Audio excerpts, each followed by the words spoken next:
एक नया chapter start कर रहे हैं जिसका नाम है तत्वों का आवर्त वर्गीकरण।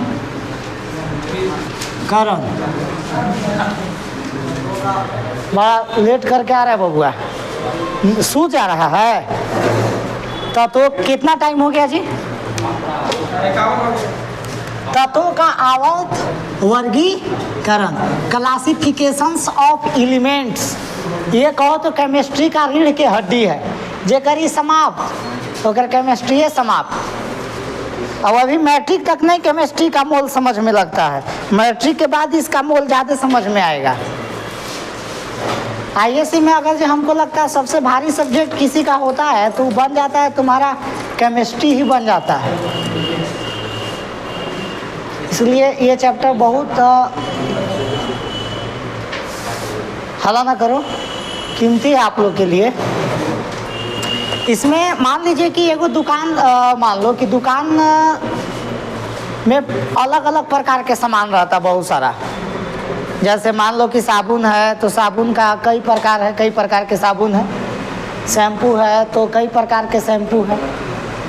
तो दुकान में मान लो कि जितना भी सामान रहता है उसको अरेंज करके रखना बहुत ज़रूरी है ना। अभी दूसर के दुकान में अगर आपको ले जा करके छोड़ दिया जाए, मतलब दूसर के दुकान में दूसरा दुकानदार के ले जाके छोड़ दोगे तो सामान निकाल पाएगा आसानी से? नहीं निकाल पाएगा। तो परेशानी क्या है, किसी भी चीज़ को अरेंज करके उसमें रखना। और दुकानदार यही करता है काम कि दुकानदार अरेंज करके उस चीज़ को रखता है। समझे? तू है ये है वैसने आदमी है, तो रगड़ाई तो रहेगा एकदम काढ़ा लिए नहीं होने तो क्या होगा? हाँ हो ही सकता है। वो ना वो कबड़ने तो जितना कबड़ रहा है कबड़ने दो, समझा? अपने से कबड़ रहा है कबड़ने दो, फिर से प्रिंट मरवा देंगे यहीं 2 दिन में, समझा? उसको हम आधा घंटा बोले हैं, ये बात पर बहस किए थे उससे कि तरीका सही नहीं है, आपका प्रिंटिंग सही नहीं हुआ है। अब वो जीद लागल कह रहा है कि नहीं हम ये देते हैं ये देते हैं, तो कहे कि तब पब्लिश से हो ही जाएगा तो समझिए लीजिए। धागा वाला नहीं, एक डायरेक्ट उस पर कलर छोड़ता है ना, तो वो चीज़ है। अच्छा ठीक है, वो अभी जब तक जाता नहीं है तब तक उसका कोई डायरेक्ट उपाय भी नहीं है, वो कर दिया तो। तत्वों का आवर्त वर्गीकरण में तो इसी तरह से बहुत सारा एलिमेंट्स बिखरे हुए थे स्टार्टिंग में। जितना जैसे हम लोग पढ़ते हैं hydrogen, helium, lithium, beryllium, boron, carbon, nitrogen, oxygen, fluorine, neon, sodium, magnesium, aluminium, जो भी है इस तरह से। अभी वर्तमान समय में जो तत्व है वो कितना तत्व है? वर्तमान समय में 118 तत्व है। 118 तत्वों में प्राकृतिक तत्व की बात किया जाए तो प्राकृतिक तत्व जो आपको मिलता है वो 94 को जो है वो प्राकृतिक तत्व है। अब बाकी कितना बचता है? आर्टिफिशियल 18 24 होता है। तो आपका आर्टिफिशियल जो है आपका, तो आर्टिफिशियल की अगर जो बात किया जाए तो आर्टिफिशियल आपका माने कृत्रिम लिख देते हम यहाँ पे। कृत्रिम तत्व जो हो गया, जो मानव बनाया उसको, वो कितना हो गया आपका? 24। तो कृत्रिम तत्वों की संख्या कृत्रिम तत्वों की संख्या 24 हो गया और प्राकृतिक तत्वों की संख्या कितना हो गया? 94 हो गया। लेकिन अभी बाद में जब एनसीईआरटी उसको लिखा, जब सब कुछ हो गया, सारा चीज़ मिल गया तब, लेकिन उससे पहले 118 को तो था नहीं। दुकान में अभी बता रहे थे जिस तरह से सामान बिखरा पड़ा हुआ था उसी तरह से सारा के सारा तत्व बिखरा पड़ा हुआ था। फिर सोचा कि इसको सजाते हैं। सजाने के लिए क्या करना होगा? सजाने वाला व्यक्ति चाहिए। अच्छा सजाइएगा आप किसी न किसी गुणधर्मों पर, किसी न किसी विशेषता पर। जैसे साबुन के पंक्ति में सारा साबुने रखोगे और साबुन वाला में मंटूरा को थोड़े घुसा के रख दोगे, मंटूरा वाला मंटूरा रखाएगा।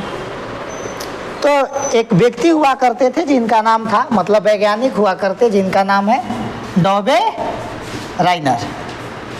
डॉबेराइनर। तो डॉबेराइनर थे कहाँ के थे? तो डॉबेराइनर के बारे में बात किया जाए तो जर्मनी के थे। डॉबेराइनर कहे कि हम सजा देंगे, जितना तत्व अभी है मौजूद उस सबको हम क्या करेंगे? सजा देंगे। कहा कैसे सजाओगे? कहा कि हम एक नियम देंगे। और इन्होंने 1817 ईस्वी में एक नियम दिया जिस नियम का नाम था त्रिक का नियम। इंग्लिश में इसको बोलते हैं ट्राइड्स रूल। त्रिक का नियम कि त्रिक के नियम पर हम सबको क्या कर देंगे? सजा देंगे। कहे कि सजा के दिखाओ कैसे सजाता है। तो कहा कि जैसे मान लीजिए कि एक हो गया लिथियम, एक हो गया सोडियम, एक हो गया पोटेशियम, उसी तरह से इन्होंने कहा कि जैसे और हो गया फ्लोरीन, क्लोरीन, ब्रोमीन, और एक हो गया इसमें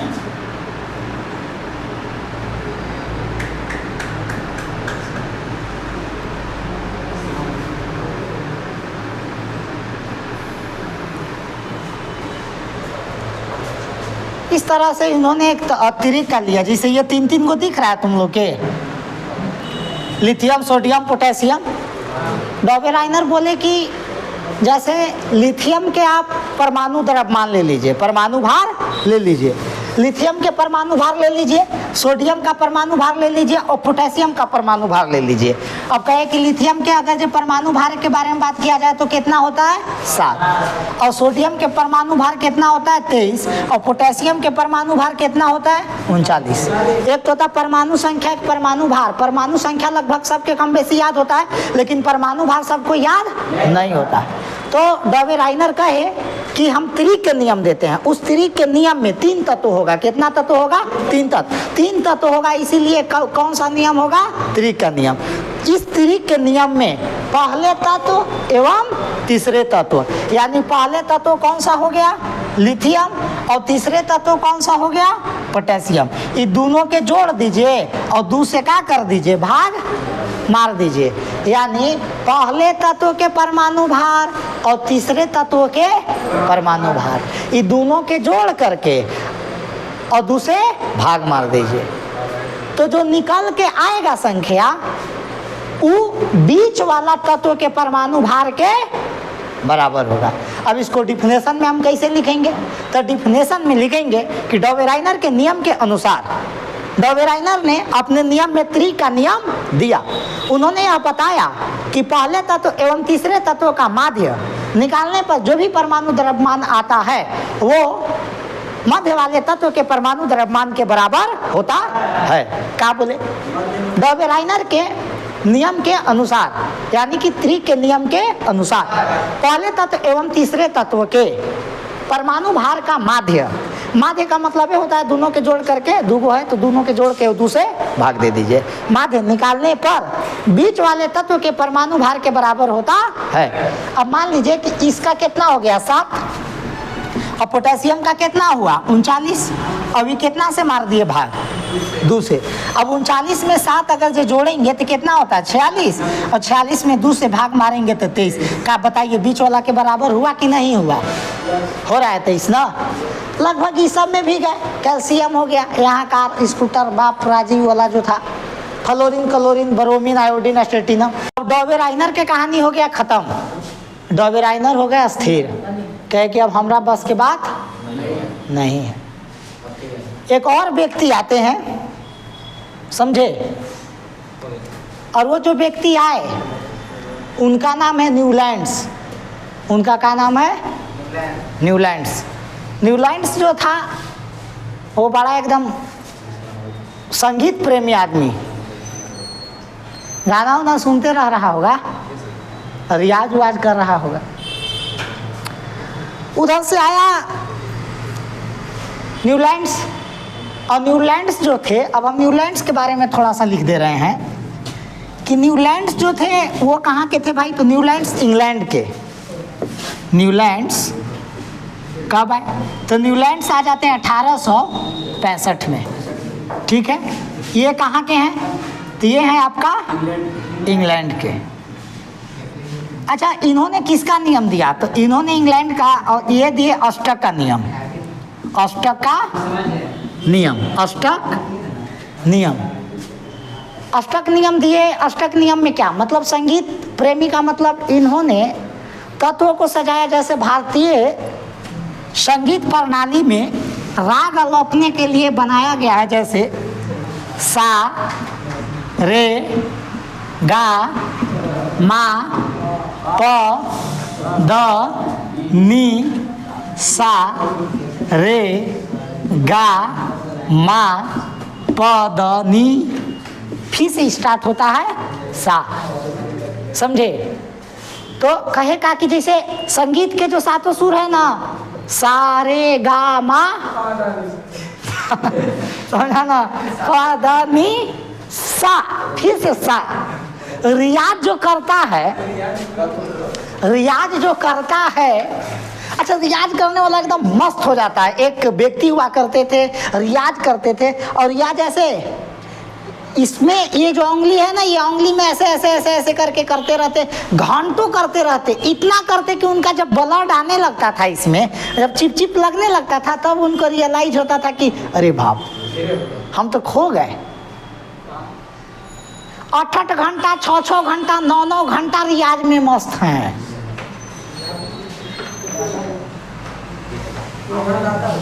पूरा आनंद आता है।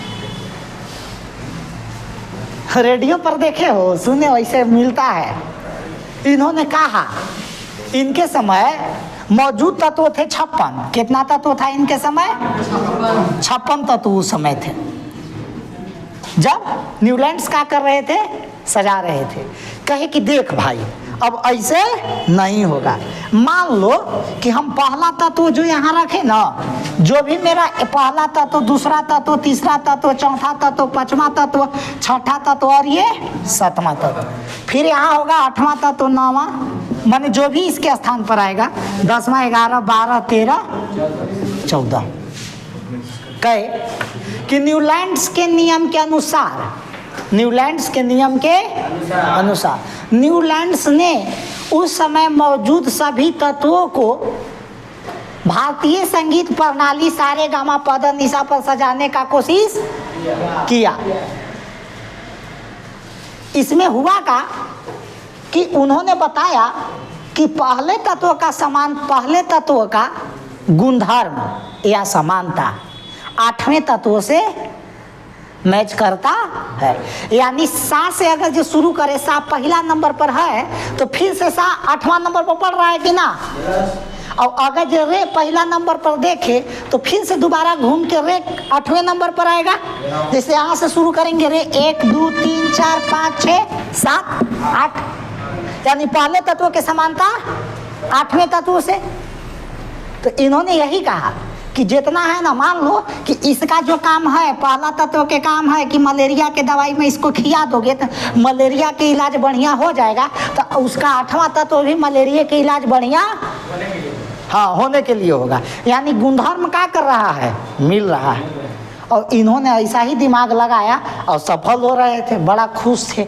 चल भाई, हम हूँ अब एकदम मस्त, एकदम मॉडर्न पीरियोडिक टेबल को क्या कर रहे हैं, दुकान में जितना सामान इधर उधर हो था, अब हम उसको सजा रहे हैं। पता चल रहा है नहीं, सब क्या किया जा रहा है? कोशिश किया जा रहा है तत्वों को उनके गुणधर्म के अनुसार सजाने के लिए।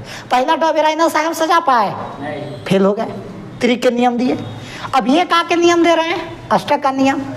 अब इनका देख रहे हैं पास हो रहा है कि फेल हो रहा है। लेकिन इनका गया और उस समय कितना तत्व था? 56। अभी कैल्शियम तक आए और कैल्शियम के बाद इनका भी मामला खत्म। कैल्शियम तक लागू कर पाए और उसके बाद खत्म। यानी टोटल 20 तत्वों को सजा पाए। अब 21वां के बाद जय सिया राम। और अभी बचल कितना है?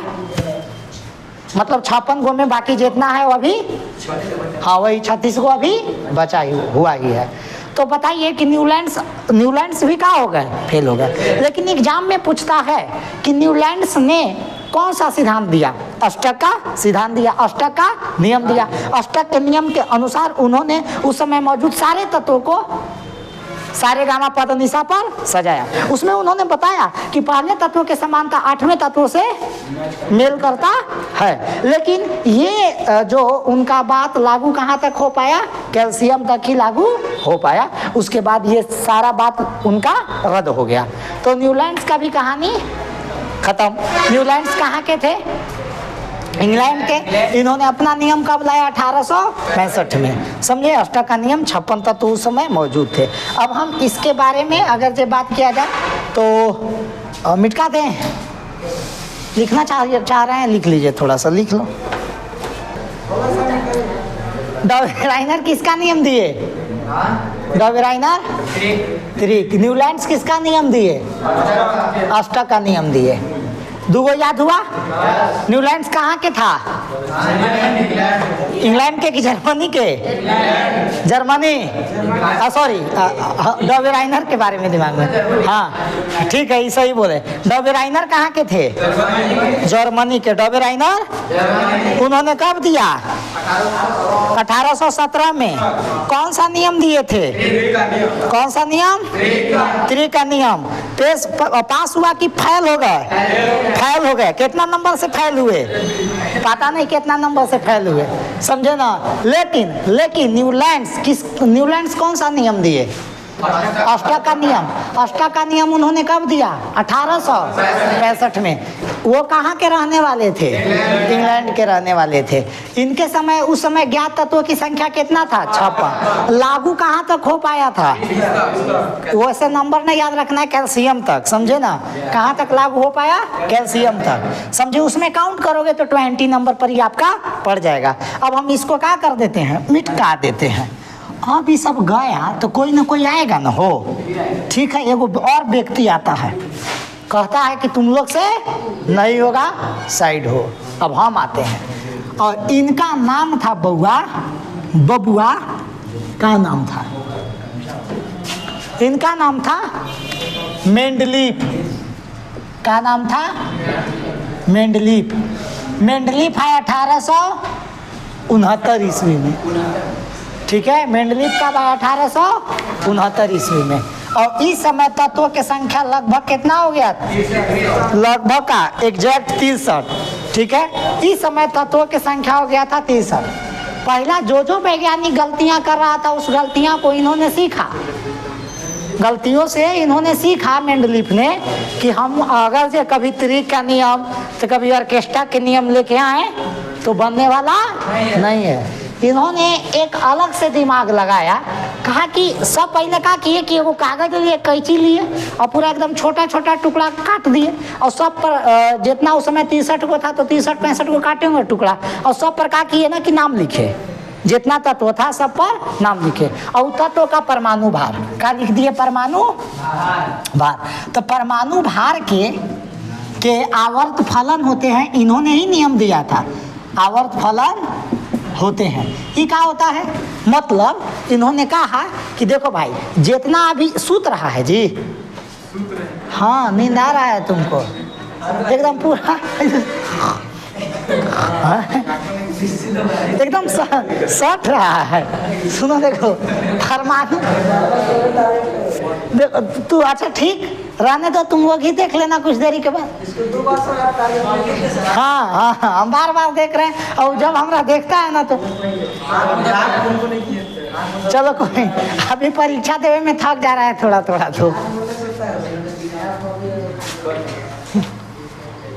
चलो कोई बात नहीं है, कल से परीक्षा खत्म आपका हो जाएगा, फिर नहीं थकिएगा। परमाणु भार के आवर्त फलन होते हैं। तो मतलब कि जैसे मान लीजिए कि किसी भी तत्व का परमाणु भार 8 है, किसी तत्व का परमाणु भार 9 है, किसी तत्व का परमाणु भार 12 रहा होगा, और किसी तत्व का परमाणु भार 15 रहा होगा।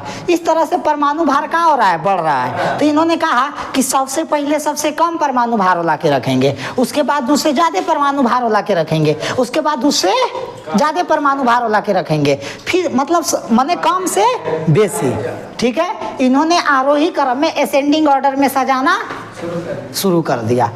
यानी मेंडलीफ जो थे और इन्होंने कहा कि हम बनाएंगे जैसे आवर्त, इस तरह से पड़ा हुआ लाइन की संख्या था 7। मतलब कहा जाता है कि मेंडलीफ के कहा जाता है, इन्होंने है ये है कि मेंडलीफ के सारणी में आवर्तों की संख्या कितना था, और आवर्त को इंग्लिश में बोलते हैं पीरियड। क्या बोलते हैं? पीरियड। तो पीरियड की संख्या, आवर्त की संख्या, मतलब इस तरह का जो लाइन होता है ना, ये 7 था। कितना था? 7।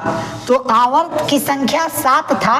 और एक होता समूह। क्या होता है? समूह। यानी खड़ा जो लाइन इस तरह से होता है उसको हम लोग क्या कहते हैं? समूह। यानी इसको कहते हैं ग्रुप। एनसीईआरटी में एक ऐसा लिख ले अल बल करके कि पगला जाएगा एकदम पढ़ते पढ़ते, लेकिन यहाँ डायरेक्ट आपको जो चीज आपको जानना है वो चीज हम निकाल करके दे रहे हैं। समूह की संख्या कितना है? 9। यानी मेंडलीफ के सारणी में आवर्त की संख्या 7 और ग्रुप की संख्या 9। इन्होंने परमाणु भार के बढ़ते हुए क्रम में सजाने का कोशिश किया और सजा दी, लेकिन इनको में भी हो गया दिक्कत। देखो 3 गो फेल हो जा रहा है। अब ई क्या किए कि ई देख रहे थे कि जैसे सजाने लगे ना, तो दिक्कत का इनका ये बात था कि कभी देख रहे हैं ना कि जैसे आर्गन हो गया और पोटेशियम का केस अगर जो देखोगे, आर्गन और पोटेशियम, तो पहले जैसे आर्गन का ज़्यादा हो जाता है परमाणु भार और पोटेशियम के कम हो जाता है। जैसे आर्गन तुम्हारा अगर देखा जाए तो कितना नंबर पर पड़ता है? 18 नंबर पर। पोटेशियम 19 नंबर पर, कैल्शियम 20 नंबर पर। तो आर्गन का जो क्या बोलते हैं परमाणु भार जो है वो पोटेशियम से क्या है? ज़्यादा, एक ज़्यादा है, अब एक कम है। अच्छा, तो कम वाला के पहले रखना था कि बाद में? कम वाला के पहले रखना था और ज़्यादा वाला के बाद। और यहाँ एक्सेप्शन केस अगर जो आर्गन और पोटेशियम के साथ देखोगे तो ज़्यादा वाला रखा गया पहले और जो कम वाला जो था वो रखा गया बाद में। यानी इनका भी दिमाग धीरे धीरे इनको भी चक्कर मारने लगा। फिर इन्होंने देखा कि अब कैसे किया जाए, तो कहे कि अच्छा एक आध दो एक्सेप्शन है ना, उसको रहने देते हैं। कहा जाता है कि मॉडर्न पीरियोडिक टेबल जो बनाया गया वो इन्हीं के रूपरेखा को देख करके बनाया गया, क्योंकि 2 गो के जो डबराइनर आए और बाद में न्यूलैंड्स आए, ये सब के तो पूरी खारिज कर दिया गया। लेकिन मेंडलीफ जो है ना, वो मेंडलीफ क्या कर दिए कि एकदम मतलब एक व्यवस्था बना करके गए। इन्होंने कहा कि इस तरह से तो हम बनेबे किए हैं, कै गो है? 9 गो। 1 2 3 4 5 6 7 8 9 और इधर वाला कितना है? 7। 1 2 3 4 5 6 7। ये नीचे तक बना लीजिएगा इसे इस तरह से, समझे? तो आवर्त की संख्या 7 है और समूहों की संख्या 9। किसका नियम? किस में? मेंडलीफ के आवर्त सारणी में। ये क्या किए ना, कहे सुनो कि कुछ हम जगह छोड़ देते हैं। अब जैसे मान लो कि किसी भी तत्व का परमाणु संख्या है 26 और किसी तत्व का परमाणु संख्या है 27 28 और बीच में मिल ही नहीं रहा है, बहुत सारा होता तो होगा। अब मान लो 26 के बाद 28 हम डायरेक्ट रख दे और बीच में कहीं 27 वाला या 27.5 वाला मिल गया, तब ओकरा कहाँ रखेंगे?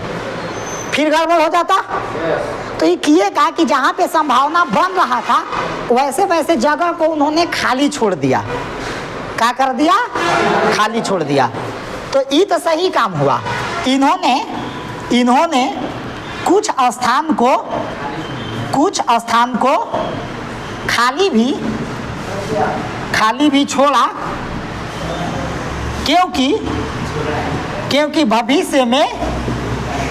क्योंकि भविष्य में और तत्व यदि मिलेगा तो हम उसका उस खाली जगह पर रख देंगे। इसे मेरा बिना गड़बड़ किए हुए सारणी का रहेगा, अच्छा रहेगा। और सही में इनका बात सही हुआ। बाद में 3 चीज मिला। जैसे एक का नाम है, इसको हम इरेज करते हैं,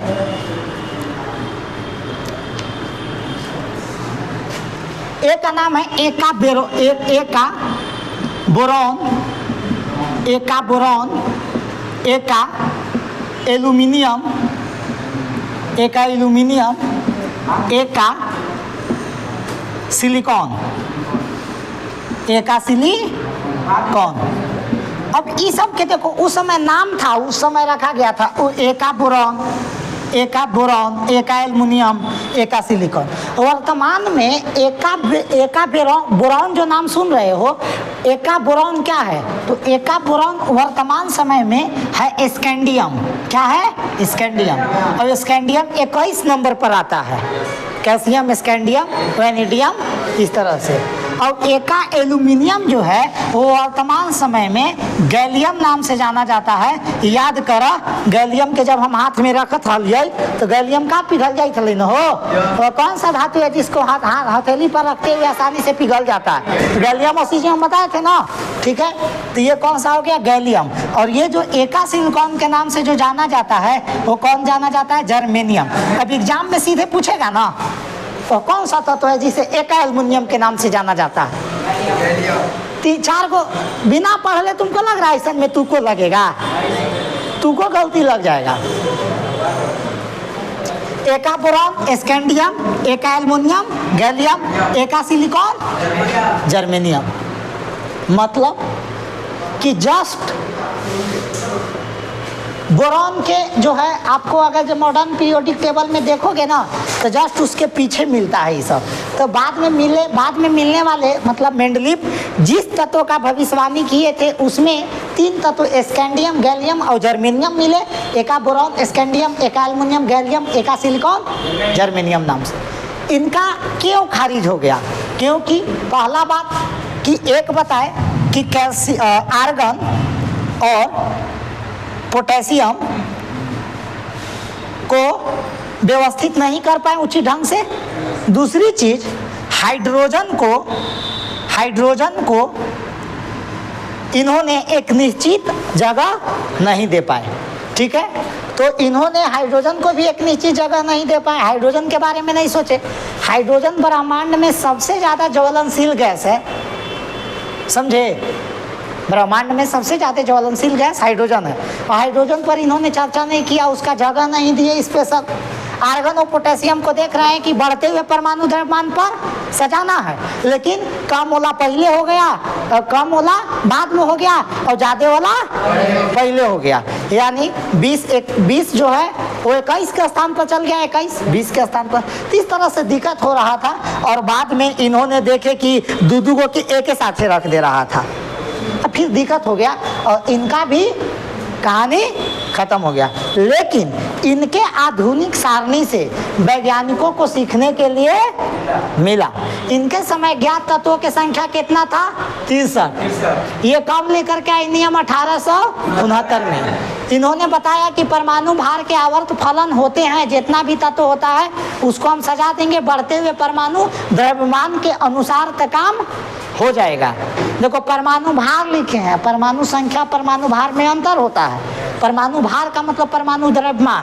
पीरियड की संख्या कितना था? 7। समूह की संख्या कितना था? 9। इन्होंने कुछ स्थान को खाली इसलिए छोड़ा क्योंकि भविष्य में जो मिलेगा उसको हम उसके जगह पे पुट कर देंगे, और वैसा हुआ भी। बाद में एका बोरॉन, स्कैंडियम, एका एल्युमिनियम, गैलियम, एका सिलिकॉन, जर्मेनियम मिला। इस तरह से मेंडलीफ का भी नियम खत्म करते हैं। और मेंडलीफ के ही देखा देखी एक व्यक्ति आए जिनका नाम था हेनरी मोजले। कौन? हेनरी मोजले। और हेनरी मोजले ने 1913 ईस्वी में दे दिया आधुनिक आवर्त सारणी। और वो उस देखे बुक में आधुनिक आवर्त सारणी को क्या कर रहे होते हम लोग आज के समय में पढ़ रहे होते। अभी तो चिपकाया हुआ था दीवार में, लेकिन सब कवर गया। यहाँ देखिएगा बुक अगर जो देखोगे तो सबसे पहले देखिएगा थोड़ा सा ये वाला जो देख रहे हैं, यहाँ पे ये जो दिया हुआ है आपका, ये दिया हुआ है त्रिक का नियम। और ये वाला जो दिया हुआ है जो हरा कलर में जो यहाँ पे दिख रहा है, ये जो दिया हुआ है अष्टक का नियम। और उसके बाद ये वाला जो हम आपको दिखा रहे हैं, ये जो है आपका मेंडल अलग है ना, 9 चैप्टर में मटर के पौधा वाला, ये मेंडलीफ है, ठीक है। और उसके बाद हम यहाँ तक, अब हम यहाँ पे पहुँच गए। यानी मजाक में आपको कितना चीज़ का जानकारी हो गया? कै पेज का? 1, 2।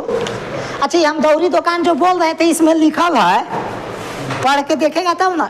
अभी के तो दुर्भाग्य है कि एनसीईआरटी रखले रह जाता है, जितना बन पाता है, जितना नोट्स हो पाता है वही बच्चा करता है मार धाड़ से ना जी, और बाद बाकी छोड़ देगा। एनसीईआरटी रीडिंग लगाओगे ना तो सब मिलेगा इसमें। यहाँ देखो हम पढ़ के सुना रहे हैं, इसमें 2-4 लाइन कहता हमने पढ़ा है कि जैसे विभिन्न वस्तुएं एवं प्राणियों को उनके गुणधर्मों के आधार पर वर्गीकृत किया जा सकता है, अन्य स्थितियों में भी हमें गुणधर्मों के आधार पर व्यवस्थित होने का उदाहरण मिलते हैं। जैसे दुकानों में साबुनों के एक साथ एक स्थान पर रख दिया जाता है, जबकि बिस्कुटों को एक साथ एक स्थान पर रख दिया जाता है। यहाँ तक कि साबुनों में भी नहाने का साबुन अलग और कपड़ा धोने का साबुन अलग रख दिया जाता है। इसी प्रकार वैज्ञानिकों ने भी तत्वों को उनके गुणधर्म के आधार पर वर्गीकृत करने के कई प्रयास किए। ये चीज हम स्टार्टिंग में बताए थे, तो तुम लोग के लगा होगा ना कि कुछ कुछ अपने कहानी बता रहे हैं, लेकिन हम कहानी 5% अलगे से बनाते हैं बाबू। बाकी एनसीईआरटी रीडिंग करोगे तो आसपास के जीवन का उदाहरण दिया हुआ रहता है। अब एनसीईआरटी हम बहुत अच्छा ढंग से रीडिंग किए हैं, एक बार नहीं कई बार रीडिंग किए हैं, और 10th क्लास में रीडिंग किए हैं। उसके बाद समय नहीं रह जाता। आईएससी में आके इतना टाइम है जी कि मैट्रिक के रीडिंग कर रहा है। तुम लोग खुद सोच के देखो, बीए में जाओगे फिर तुम मैट्रिक के रीडिंग कर रहे हो। जरूरी पड़ेगा तो कोई पॉइंट पढ़ लोगे अलग बात है, लेकिन पीछे घूम के सोचोगे। अब यह पॉसिबल 8वां क्लास की इतिहास निकाल के पढ़ेला, रीडिंग करेला, 10वां अपने नहीं हो रहा है 8वां के पढ़ेंगे। तो आपको रीडिंग करते रहना चाहिए। रीडिंग करने से ना बहुत सारा चीज़ मिलता है। हम लोग जो बोलते हैं ना उसी के आसपास के चीज़ बोलते हैं। ये नहीं कि लिखल है कुछ आओ, हम बोल रहे हैं खूब कुछ आओ, बच्चा के पते ना है कुछ बोलते रहो, ऐसा नहीं है। ये वाला उतार लीजिए आप। अब कौन आएंगे जी? हेनरी। अब इनके बारे में डायरेक्ट चर्चा कर रहे हैं, इसी लिखना है। हेनरी मोजले जो आए 1913 में। हेनरी मोजले 1913 में आए और इन्होंने कहा कि हम जो सजाएंगे ना वो परमाणु भार के अनुसार नहीं सजाएंगे, हम परमाणु संख्या के अनुसार सजाएंगे। यानी उस समय जो भी तत्व ज्ञात थे उस सब को वो परमाणु भार पर सजाए थे। क्या हो गया जी? कहाँ जी? उल्टी लग रहा है क्या तोरा? ओ अच्छा, परमाणु संख्या ऊपरे मिटका दे रहे हैं ना, तो वीडियो में ना देखे चाहे ना देखे कमेंट पहले आदमी करता है। हेनरी मोजले, मोजा देखा है? मोजा हुए मोजले, मोजले तो मौज। हेनरी मोजले ने 1913 ईस्वी में परमाणु संख्या को सर्वोपरि रखे। यानी कि हम परमाणु भार पर सजा रहा था तो दिक्कत हो रहा था, और इन्होंने परमाणु संख्या पे सजाना कोशिश किया और सारा के सारा सजा दिए और फाइनली खुश हो गए। तो आज के समय में हम जो मॉडर्न पीरियोडिक टेबल आधुनिक आवर्त सारणी जो पढ़ रहे हैं वो किसका दिया हुआ? हेनरी मोजले का। लेकिन हेनरी मोजले किसके प्रयास से सफल हुए? मेंडलीफ के। अच्छा, सब गलती कर करके जा रहा था तो गलतियां से सीख रहा था ना जी। ना तो ये आते त्रिक के नियम, संगीत के नियम, सबसे ज्यादा इनको हेल्प मिला मेंडलीफ। कहे कि परमाणु द्रव्यमान पर सजाया तो लगभग सजा जा रहा था, हम परमाणु संख्या पर देखते हैं सजा करके। अब परमाणु संख्या पर इन्होंने सजाया और इनमें इनके आधुनिक आवर्त सारणी, आधुनिक का मतलब मॉडर्न, आधुनिक आवर्त सारणी किसने दिया? हेनरी मोजले। इंग्लिश में हम कह रहे हैं इसको मॉडर्न पीरियोडिक टेबल। टाइम हो गया का जी? मॉडर्न पीरियोडिक टेबल, समझे? तो आवर्त की संख्या कितना है? तो इसमें आवर्त की संख्या 7, उसमें भी 7, इसमें भी 7। और इसमें समूह की संख्या कितना? समूह कहे तो ग्रुप की संख्या कितना? तो ग्रुप की संख्या 18, और उसमें कितना था? 9। और इसमें आवर्त को हम बोलते हैं पीरियड, समझे? तो इसमें पीरियड की संख्या 7 और समूह ग्रुप की संख्या 18। तो याद रखना है 18 7, इस सब एग्जाम में पूछते रहता है। यानी पड़ा हुआ लाइन कितना है? 7, और खड़ा लाइन कितना है? 18। इन्होंने हाइड्रोजन के अलग स्थान दे दिया, कहे कि तू आवारा तत्व है। कैसन तत्व है? आवारा तत्व है। ब्रह्मांड में तू सबसे ज्यादा है, इसलिए तू रहो अकेले।